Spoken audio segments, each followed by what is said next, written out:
I want to become a hacker. This is one of the questions I face on a daily basis. And in this video, I take my time to discuss some concerned questions asked by some of my followers that are interested in ethical hacking. But before we get there, please, if you are interested in cybersecurity or ethical hacking, please save this video because you may need it. Secondly, help me share this video and give it a thumbs up for more updates. So the first question is, why do you want to be a hacker? This is the big question. So basically, there are three answers to this question, and you may fall in one of these categories. The first one is you want to become a hacker because of passion driving. You are interested in ethical hacking or cybersecurity, just like people like me. When I was coming up, I first liked the word hacker. So when they say someone is a hacker, I liked that. So that was one of the things that drove my passion and my intention towards ethical hacking and cybersecurity.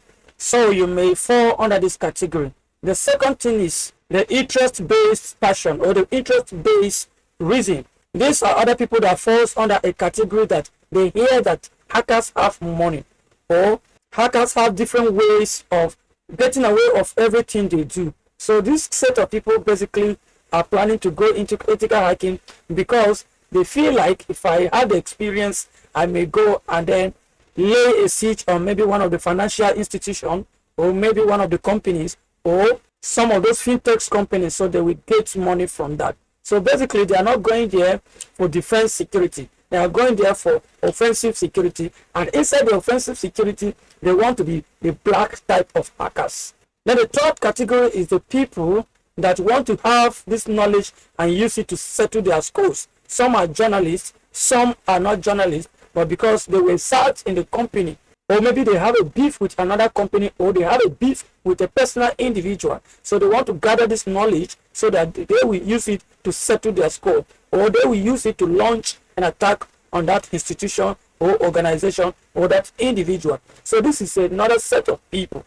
So finally, let's talk about the step-by-steps of becoming an ethical hacker or a cybersecurity professional.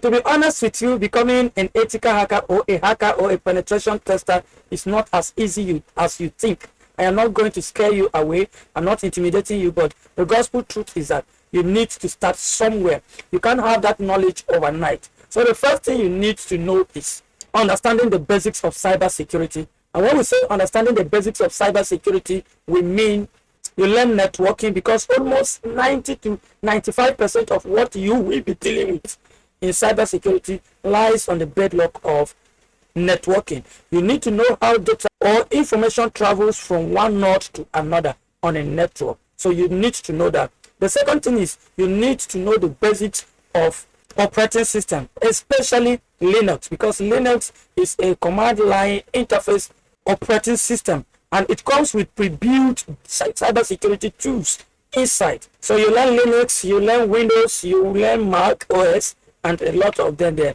You learn other operating systems that I will not be calling here in this video because they are confidential information. We don't just put it on the social media space. So I hope that is clear. You learn things like VPN and a lot of them. So these are the basics you need to learn. The second thing is you need to learn programming and scripting languages. Programming and scripting languages like Python. Python is used for scripting or for automation and scripting.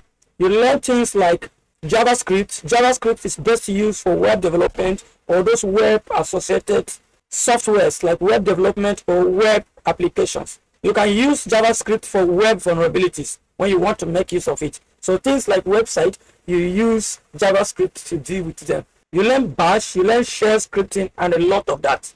Then you learn SQL when you are dealing with things like SQL injection. I will soon be having a video on SQL injection, how to conduct SQL injection.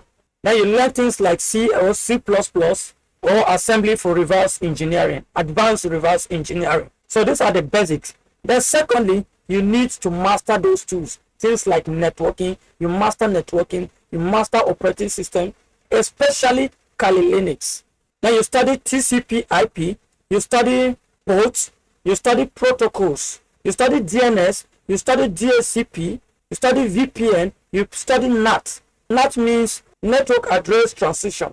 Then the first step is to learn and practice on tools of the trade. When I say tools of the trade, I mean things like mmap, things like metasploit framework, things like bob suit, things like nito, things like sql map, things like, and a lot of them. Step 5 is you go ahead and set up a self-practice environment. When I say a self-practice environment, I mean there are some labs you will set so that you will not go about scanning or exploiting people's software, because that will surely get you into trouble. So you set up your labs so that anything you want to practice, you will practice it within your lab without practicing it on somebody's website or somebody's network or somebody's server. Then the 6th step is certification. This is not that important, but it is important because cybersecurity at large has its own certification. You may come from a background of a BSc holder or whatever certification you have, but when you get into tech has its own certification that are well recognized and honored in the whole world.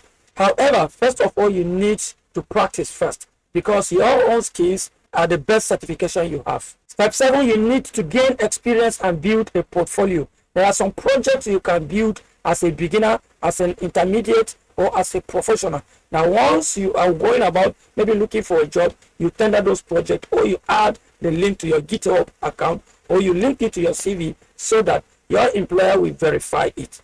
You can build things like CTFs, you can build things like bounty programs. And finally, which is the most important one, as a cybersecurity or an ethical hacker, you must stay updated because new tools are coming out, new hacking techniques and methodologies are coming out. So these are the 8 steps you need to have for you to excel in the cybersecurity or for you to become a hacker. If this video is helpful, please consider giving this video a like and a share. See you in my next video.